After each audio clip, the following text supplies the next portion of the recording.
হঠাৎ একদিন ঘুমের ঘরে রে দয়াল কাছে ডেকে নিলে,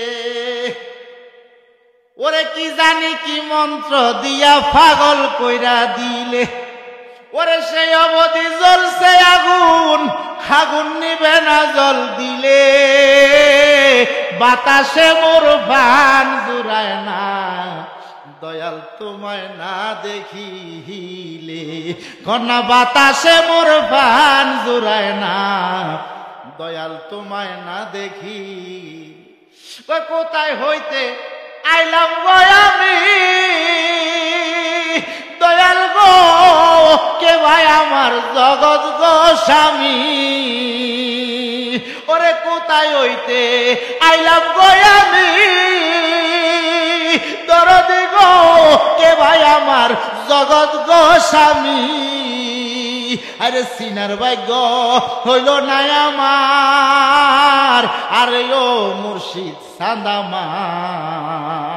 কোন সাধনে পাইব দিদার, আমি লইয়া আইলাম 16 গওয়ালা।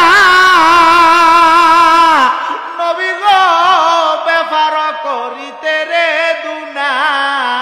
মারহাবা কন্যা।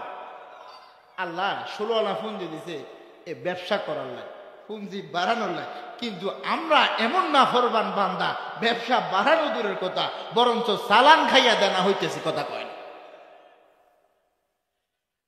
এই জন্য বলে আমি লই আইলাম 16 গওয়ালা। দয়াল গো ব্যাপার করিতে রে দুনা। আরে সব খুয়াইলাম কামসাগরের পার, আরে ও মুর্শিদ সান্দামার।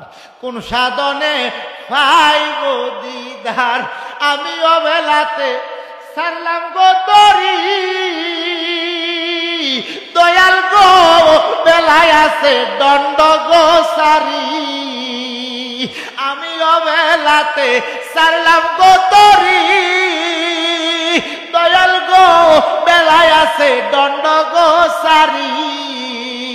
আরে জালালি কয় মুক্তি পাইতে চায় তোমার, আরে ও মুর্শিদ সান্দামার। কোন সাধনে পাইব দিদার, মারহাবা কোন। মুর্শিদটা কি বুঝেন? আমরার মা বোনরা যারা আছে এই বাড়িতে বাবা চুলার মধ্যে ফু দেয়, এটার কি কন? ফু দিলে আগুন ধরে না, কি কন? একটু জোরে কন, কি কন? এই সুঙ্গা কিন্তু কোনো কাজের না, কিন্তু চুলার মধ্যে যখন ফু দেয়, চুলার মধ্যে কি জ্বলে উঠে? হুমাগো ঠেলাস। তেমনি মুর্শিদ হচ্ছে বাবা সুঙ্গা। এই মুর্শিদের ভিতর দিয়ে যদি আল্লাহ আল্লাহ রসুল কোন নূরের ফুৎকার দেয়, এই ফুৎকারটা যখন মুর্শিদ আশেকের কলবের মধ্যে ছাইরা দেয়, তখন এই কলবের মধ্যে আল্লাহর নূরের জালোয়া জ্বলে উঠে, জ্বলে উঠে আল্লাহর নূরে ঝালুয়া জ্বলে উঠে। এই জন্য আশেক বলে, ওরে মুর্শিদ আমার কলবের ডাক তার আছে প্রমাণ তার। ভান্ডারি আমার কলবের ডাকে তার, ওরে জালালি আমার কলবের ডাক তার আছে প্রমাণ তার। কালিয়াপুরি আমার কলবের ডাক তার, মারহাবা কোন। দেখবেন এই বাগানে যান, নদীর পরে যান, পুকুরের পরে যান, বিছনে যান, এটা বাতাস লাগে, কথা কয় না? লাগে না? এই বাতাসটা কি ধরা যায়, ছোঁয়া যায়, স্পর্শ করা যায়? তবে লাগেনি, শীতল হয়। লাগলে শরীর কি হয়? শীতল হয়।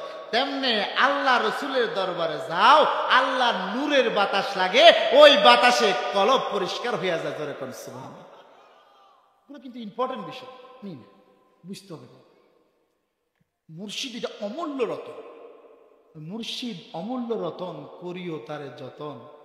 মুর্শিদ চরণ অমূল্য দন, বাদ ভক্তি রসে। সুবহানাল্লাহ।